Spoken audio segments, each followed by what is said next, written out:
নমস্কার বন্ধুরা, সবাইকে পুরো ভিডিও দেখার অনুরোধ রেখে শুরু করছি আজকের নতুন রেসিপি ফুলরি চপ।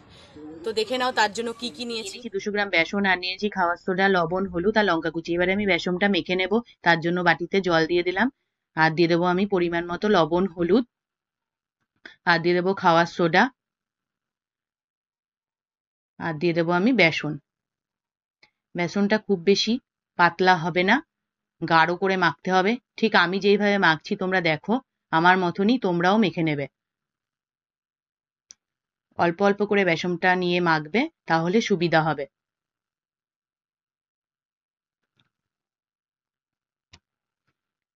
ফুলুরি বানানোর জন্য বেসনটা কিন্তু ভালো করে ফেটিয়ে নিতে হবে, নইলে ফুলুরি ভালো হবে না।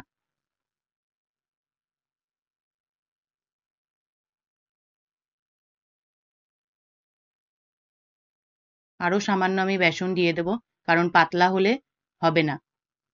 বেসন ফেটানো আমার হয়ে গেছে। এবার আমি একটি লঙ্কা কুচি রেখেছিলাম, এটা দিয়ে আর একটু ফেটিয়ে নিয়ে নেব। বেসন ফেটানো আমার রেডি। এবারে আমি ভেজে নেব।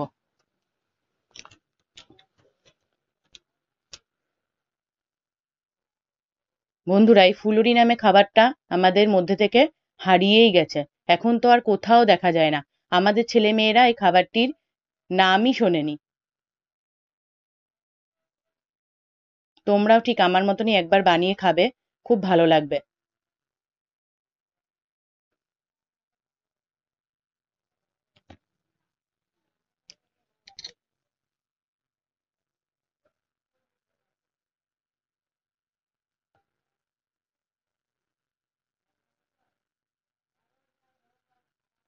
তো লাল লাল হয়ে গেছে, এবারে আমি নামিয়ে নেব। দেখো কি সুন্দর হয়েছে, ফুলকো ফুলকো। আবারও আমি ঠিক ওইভাবেই তেলে ছেড়ে দেব।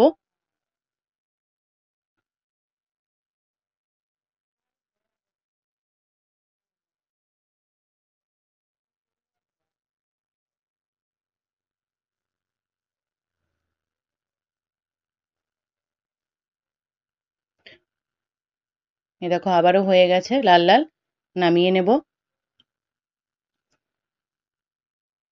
ঠিক আমার মতনই তোমরা এরকম লাল লাল করে ভেজে নেবে। দেখো প্রত্যেকটা আমি এইভাবেই ভেজে এই নিয়েছি। দেখো বন্ধুরা, আমার ফুলরি চপ বানানো রেডি। তোমরাও বাড়িতে বানিয়ে খাবে আর আমাকে অবশ্যই কমেন্ট করে জানাবে কেমন লাগলো। ভালো লাগলে অবশ্যই আমার চ্যানেলটিকে লাইক, সাবস্ক্রাইব ও শেয়ার করে দেবে। টাটা, আবার দেখা হচ্ছে পরের দিন নতুন রেসিপি নিয়ে।